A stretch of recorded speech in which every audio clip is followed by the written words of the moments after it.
First night in ADX Florence, inside America's most isolated Supermax prison. At exactly 2:17 a.m., the transport van slows to a crawl. No sirens, no voices, just the sound of tires grinding against gravel in the middle of nowhere.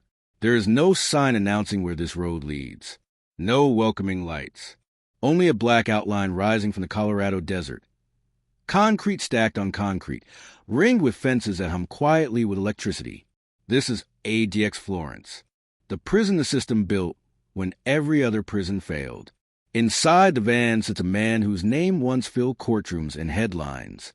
Tonight, his identity has been reduced to a number stamped on paperwork sealed in a manila folder. His wrists are cuffed to his waist. His ankles are chained. A mesh that covers his face, not for punishment, but for disorientation. This is his first night. And nothing in his past, not violence, not chaos, not decade behind bars, has prepared him for what happens next. Before we dive in, drop a comment and let us know where you're watching from. We'd love to hear from you. If you enjoy true crime stories like this, be sure to like the video, subscribe, turn on the notification bell, and share it with someone who'd love it too. Why ADX exists. ADX Florence was never meant to rehabilitate in the traditional sense. It was designed as a response, a last dance of prisoners who continue to orchestrate violence, escapes, and deaths even while incarcerated. In the late 1980s, the federal system faced a crisis. High-risk inmates were attacking staff. Gangs were coordinating hits from inside prison walls. And a deadly riot at USP Marion left 2 correctional officers stabbed to death within minutes. The message was clear. There were inmates the system could no longer control. So the government built something different. A prison not defined by bars, but by isolation. Not chaos, but silence. ADX Florence opened in 1994. From the moment it did, it earned a reputation that spread faster than facts. People began calling it the Alcatraz of the Rockies, a prison for prisoners, a place where the sentence truly begins. But none of those names capture what it feels like to spend your first night inside. The handover. The van enters a secure sally port, a garage sealed behind massive steel doors. Once they close, the outside world disappears instantly. No moonlight, no wind, no sense of direction. The inmate is removed without conversation. ADX officers do not shout. They do not threaten.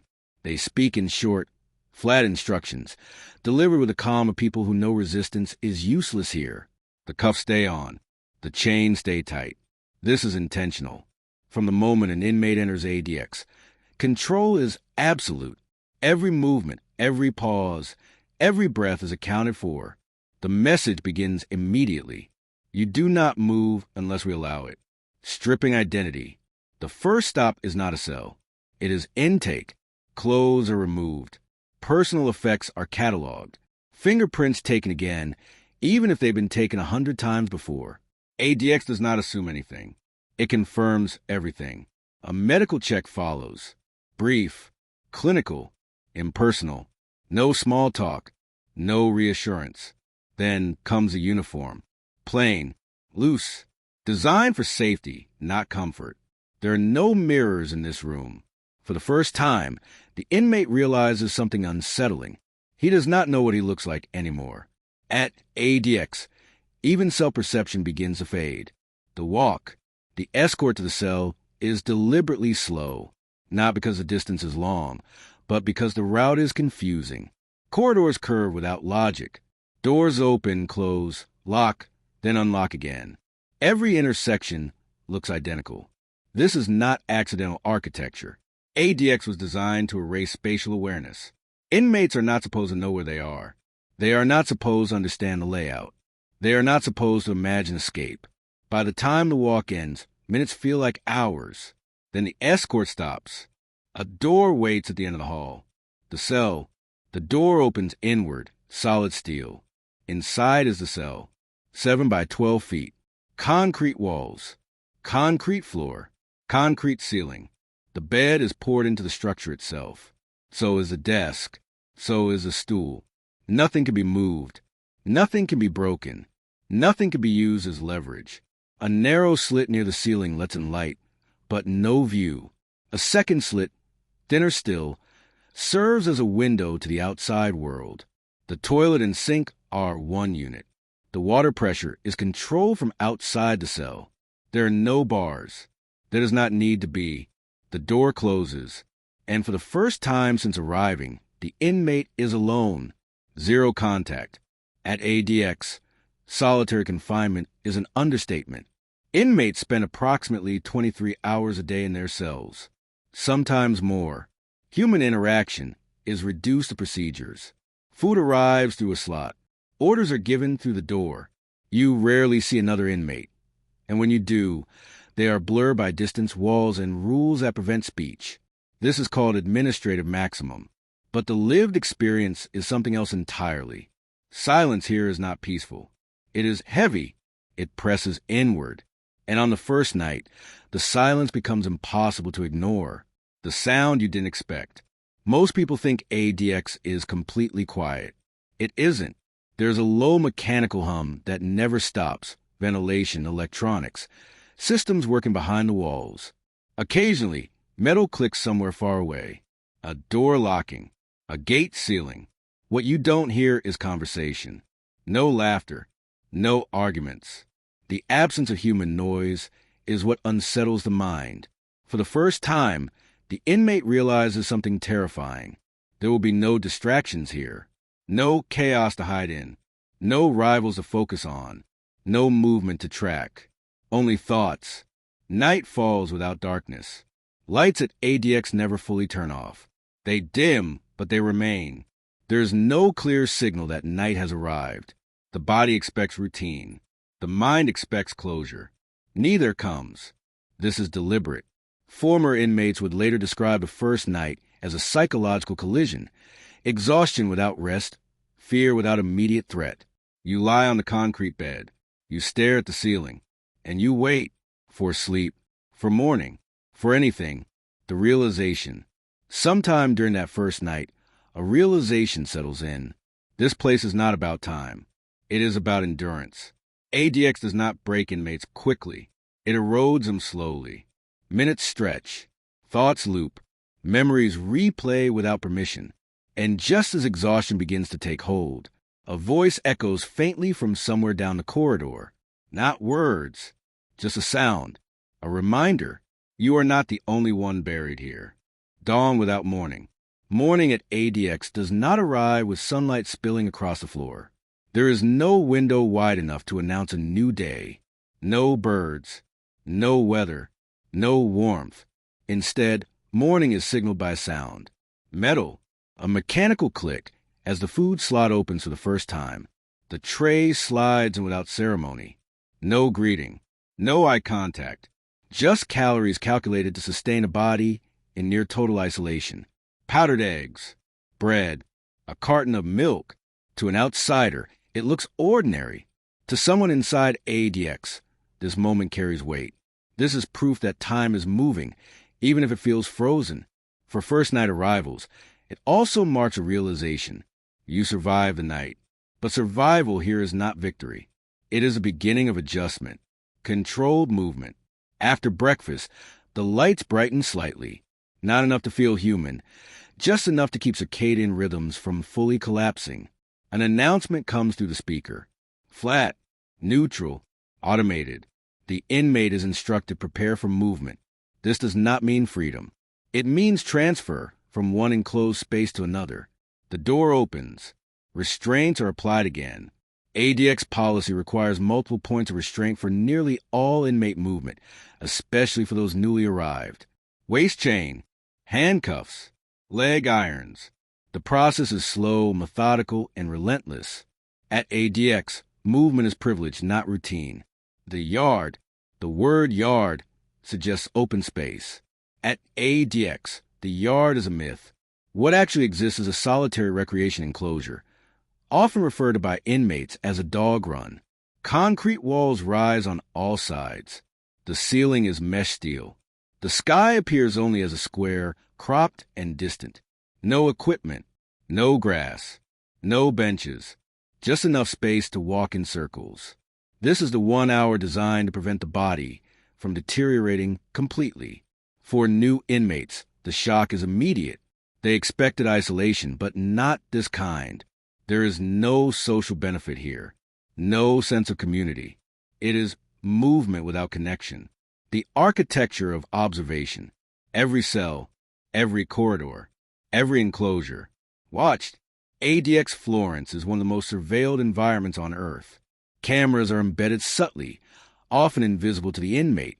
Some are obvious, some are not. Sound sensors track unusual noise patterns. Movement triggers alerts. Even posture can be flagged for behavior review. Former staff have described ADX not as a prison, but as a living system, one that monitors continuously, quietly, without emotion. There are no blind spots by design. The inmate learns quickly. Privacy does not exist here. Even solitude is supervised. The rules no one explains.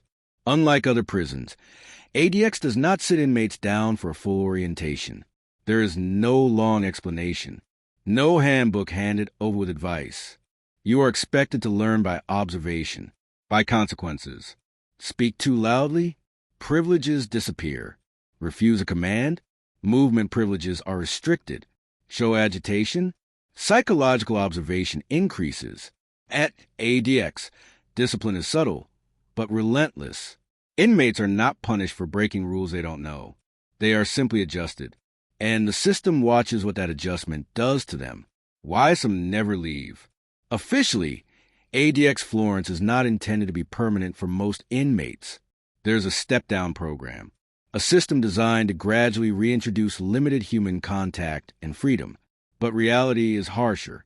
Many inmates never progress. Some cannot adapt to the extreme isolation. Others refuse to comply. Some are deemed too dangerous to advance, regardless of behavior. Real-world examples exist.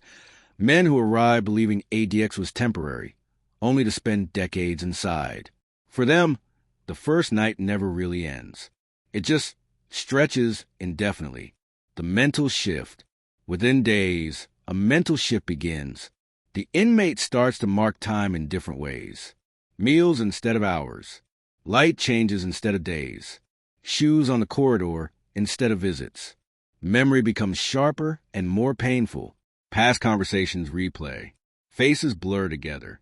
The mind fills the silence with ghosts. Psychologists have long warned about the effects of extended isolation, anxiety, paranoia, emotional blunting. ADX officials counter that inmates receive mental health evaluations and access to care. Both statements can be true at once, but on the inside, the experience feels less clinical and more existential. Famous names, same silence. Over the years, ADX Florence has held some of the most notorious criminals in modern history. Domestic terrorists, international extremists, organized crime leaders. Their crimes differed. Their ideologies clashed. But inside ADX, none of that mattered.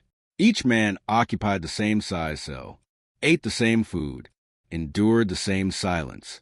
Power on the outside means nothing in here. Reputation dissolves quickly when no one can hear you speak.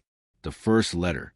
Communication with the outside world, when allowed, is slow and censored. Mail is monitored carefully. Words are scrutinized. Pages arrive weeks, sometimes months, late. For many inmates, the first letter becomes an emotional landmine. Some receive apologies. Some receive anger. Some receive nothing at all. And in that absence, the reality becomes undeniable. Life beyond these walls is continuing, without you. For some, this fuels remorse. For others, resentment. ADX does not shape which emotion takes hold. It simply gives it space to grow. The twist of realization. By the end of the first full day, the inmate understands something no courtroom ever explained. ADX Florence is not designed to scare you. It does not threaten you. It does not dominate you with force. It waits. It removes stimulus, removes audience, removes reaction, and eventually it leaves you with yourself, fully, completely uninterrupted. That is the punishment few see coming. And that is why the first night matters more than any sentence ever read aloud. When the system tests you, on the second day, ADX begins to test something invisible. Not strength, not loyalty, not fear. Consistency. Every instruction is identical to the one before it. Every movement follows the same pattern. Every hour unfolds with near-mechanical precision. This is intentional. The Bureau of Prisons built ADX around one core belief. Unpredictability fuels violence. Routine starves it. But for the inmate, that same routine becomes a quiet pressure, a sense that life has been reduced to repetition without progression, and that pressure builds. The psychological file. Inside ADX, every inmate exists in two places at once. One in the cell, one on paper. Psychological observations are constant. How long you sleep, how fast you eat, whether you speak to yourself, whether you pace. These details are recorded, reviewed, compared over time. Former inmates have described feeling watched even when no camera is visible, a sensation that doesn't leave when the door shuts. Because it isn't the walls that monitor you most closely. It's the pattern of your behavior. Silence as communication. In other prisons, noise is how inmates communicate. At ADX, silence does the talking. Inmates learn the rhythm of the building. When trays come, when staff change shifts, when doors echo faintly down the corridor. Sometimes a sound travels, a cough, a footstep, a muffled shout quickly suppressed. Each noise carries meaning. Who's still holding on? Who's pushing boundaries? Who's being moved? Silence becomes a language everyone learns, because it's the only one left. The step-down promise. Officials describe ADX as a temporary measure, a place to stabilize the most dangerous individuals before transitioning them to lower security units. On paper, this is true. The step-down program outlined stages, increased out-of-cell time, limited group interaction, eventually transfer to other federal facilities. But the reality is narrow. Advancement requires flawless behavior. Not weeks, not months, years. One infraction resets progress. For first-night inmates, the step-down program feels less like a plan and more like a distant rumor. The first crack, sometime within the first week, something shifts. The adrenaline fades. The fear dulls. In its place arrives something quieter, frustration. Not rage, not panic. Frustration without an outlet. You can't argue. You can't distract yourself. You can't walk it off. Every emotion has nowhere to go. Former psychologists working with federal inmates describe this stage as critical, the moment when an inmate either adapts internally or begins to unravel. Real case, real consequences. Legal challenges to ADX have surfaced over the years. Former inmates have filed lawsuits claiming the conditions cause long-term psychological harm. Courts have reviewed these cases carefully. And again, judges have ruled that ADX, harsh as it is, operates within constitutional boundaries due to its purpose and population. This is the uncomfortable truth. ADX exists because traditional confinement failed with certain individuals. It is not a mistake. It is an answer, one that raises ethical questions but continues to stand. How staff survives it too. Correctional officers at ADX are trained differently than in most prisons. They rotate assignments. They limit prolonged exposure. Because isolation doesn't only affect inmates. Former staff members have admitted that working in total silence is mentally draining, that the lack of human interaction changes how time feels, even on the outside. In many ways, ADX controls everyone inside it, just in different ways. The loss of markers. One of the first things to fade at ADX is celebration. Holidays go unmarked. Birthdays pass without acknowledgement. Even news from the outside world arrives late, filtered, stripped of immediacy. Without these markers, identity begins to thin. Who are you when nothing confirms your existence? For some inmates, this question becomes unbearable. For others, it becomes the only thing left to answer. The night returns. As another night approaches, the cell feels smaller, not because the walls moved, but because the inmate has. The first night was shock. This night is awareness. You understand now that tomorrow will be the same, and the day after that, and the one after that. The mind begins doing what it does best when deprived of input, creating its own world. Some inmates build routines. Others build narratives. A few build hope. ADX does not interfere with any of them. The emotional turn. There is a moment, quiet, unannounced, when the inmate realizes something devastating. The silence is no longer external. It has begun to exist inside them. And once that happens, ADX no longer feels like a place you're in. It feels like a place that is now in you. That is the transformation no sentence ever mentions. And that is why the first night is only the beginning. When time stops feeling real, by the third or fourth day, time does something unnatural. It stops behaving. Hours no longer stretch or shrink. They simply dissolve. Without conversation, without choice, without variation. The mind loses its grip on sequence. Former ADX inmates have described this stage with unsettling precision. They didn't feel bored. They didn't feel tired. They felt untethered. Day and night blurred into a continuous state of being awake or asleep, without certainty which was which. And when that happens, memory begins to soften at the edges. Not the violent memories, not the courtroom moments, the ordinary ones. Faces of family, sounds of laughter, the feeling of standing in a crowd. Those are the first things ADX takes. The internal dialogue. When there is no one to speak to, the brain supplies its own voice. At first, it sounds like thinking. Then it sounds like conversation. This is a documented psychological effect of prolonged isolation, not hallucination, but intensified internal narration. Inmates replay arguments from years ago. They rehearse conversations that will never happen. They correct people who aren't there. Most never mention this to staff, because acknowledging it feels like surrender. ADX doesn't induce madness. It magnifies whatever is already inside. Faith, regret, and reinvention. Some inmates turn inward in another direction. Religion becomes structure. Prayer becomes routine. Belief becomes a way to segment time. Chaplains do exist at ADX, though access is limited and often indirect. For a few men, faith offers stability. For others, it offers forgiveness they cannot find anywhere else. And for some, it offers something more dangerous, justification. ADX does not interfere with belief. It only observes what belief does to behavior. The men who became legends. Over the years, stories have grown around ADX Florence. Stories of men who tried to challenge it. Men who believed intelligence, manipulation, or patience could beat the system. Those stories don't end the way people expect. No escapes. No uprisings. No dramatic takeovers. What defeated those men was not force. It was relevance.